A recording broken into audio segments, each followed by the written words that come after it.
الحمد لله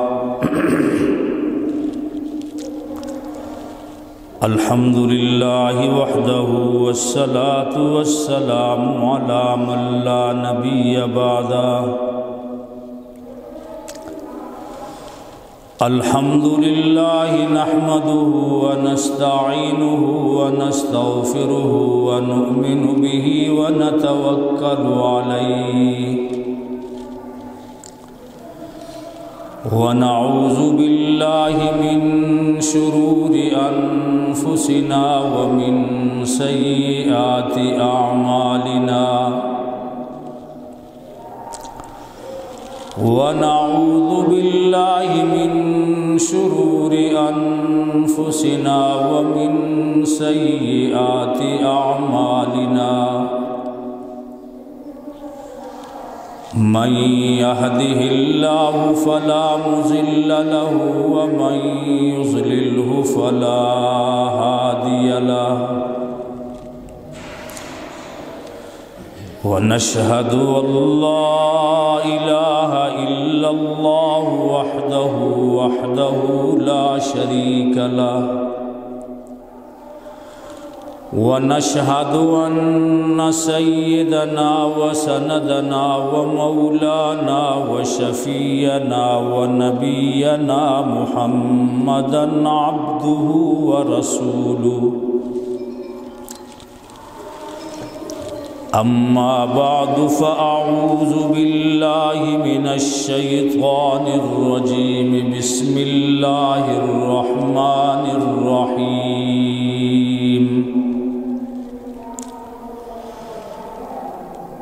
وَإِذَا سَأَلَكَ عِبَادِي عَنِّي فَإِنِّي قَرِيبٌ أُجِيبُ دَعْوَةَ الدَّاعِ إِذَا دَعَانِ فَلْيَسْتَجِيبُوا لِي وَلْيُؤْمِنُوا بِي لَعَلَّهُمْ يَرْشُدُونَ وقال الله تعالى في مقام آخر وقال ربكم ادعوني أستجب لكم إن الذين يستكبرون عن عبادتي سيدخلون جهنم داخرين وقال الله تعالى في مقام آخر فقلت استغفروا ربكم إنه كان غفارا يرسل السماء عليكم مدرارا ويمددكم بأموال وبنين ويجعل لكم جنات ويجعل لكم أنهارا وقال النبي صلى الله عليه وسلم الدعاء مخ العبادة صدق الله وصدق رسوله النبي الكريم ونحن على ذلك لمن الشاهدين والشاكرين والحمد لله رب العالمين آمنت بالله وبآياته دل بے حس کو یا رب اب تو کچھ درد آشنا کر دے دل بے حس کو یا رب اب تو کچھ درد آشنا کر دے عطا وہ درد کر جو سارے دردوں کی دوا کر دے مٹا دے یا الہی مٹا دے یا الہی لوح دل سے نقش باطل کو مجھے اب ایواں کے غم سے مولا رہا کر دے الہی یہ تمنا ہے اگر کرم تو کرے، الہی یہ تمنا ہے اگر کرم تو کرے، بات دے وہ زباں کو جو دل پر اثر کرے۔ الہی میں رہوں یا نہ رہوں، الہی ہم رہیں یا نہ رہیں، پر تمنا یہ ہے کہ دین محمد رہے اور عزت قرآن رہے۔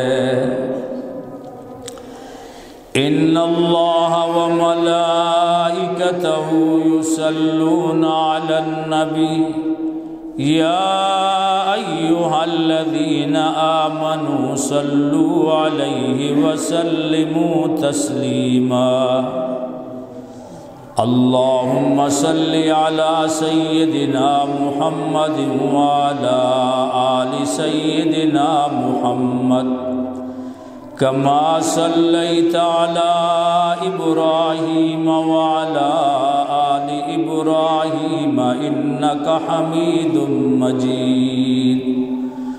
اللہم بارک علی محمد وعلی آل محمد کما بارکت علی ابراہیم وعلی آل ابراہیم انک حمید مجید۔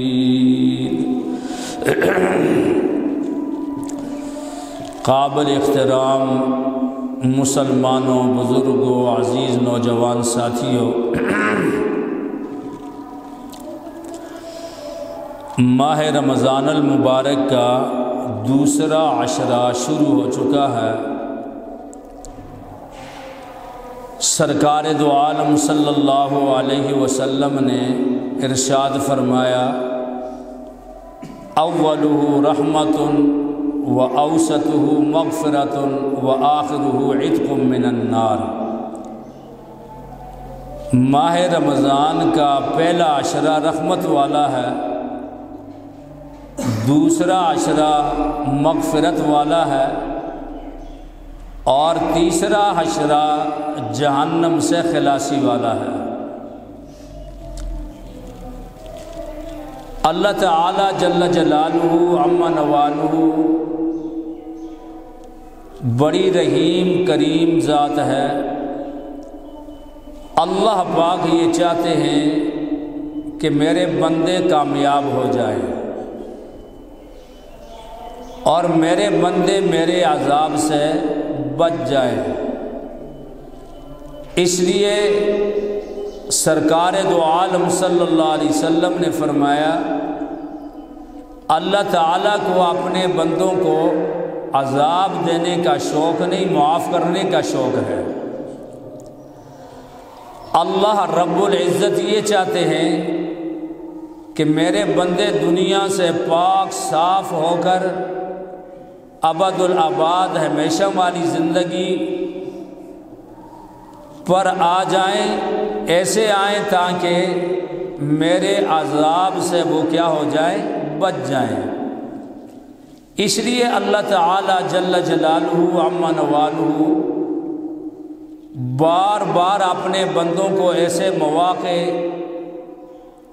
عطا فرماتے ہیں کہ میرا بھولا ہوا بندہ کسی وقت بھی میرے در پہ آ جائے تاکہ میں اس کی مغفرت کر دوں اور اس کے گناہوں کو معاف کر دوں۔ اللہ تعالی جل جلالہ عم نوالہ کی بڑی ہی کریم ذات ہے، رحیم ذات ہے۔ سیدنا نوح علیہ نبینا علیہ السلام نے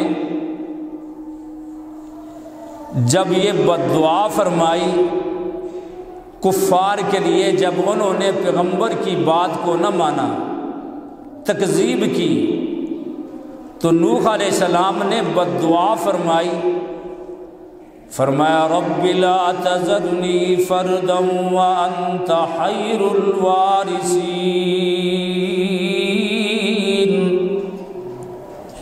اے اللہ اس زمین پر ان کافروں میں سے ایک بھی نہ رہے،